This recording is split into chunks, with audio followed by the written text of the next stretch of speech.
এখানে একটু বাতাস আসতেছে। হ্যাঁ, ওদিকে আবার বাতাস নাই, এই জন্য ওখানে সেট করছিল, পরে আবার ওখান থেকে এখানে এই সাইড দিয়ে একটু বাতাস আসতেছে, ওই পাশে একদম বাতাস নাই।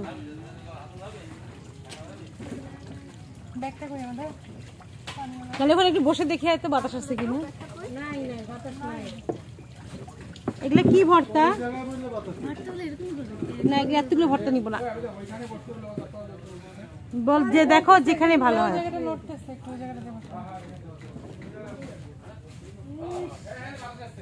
চল চলো, ব্যাগটা কই? সব আছে, নিয়ে যা।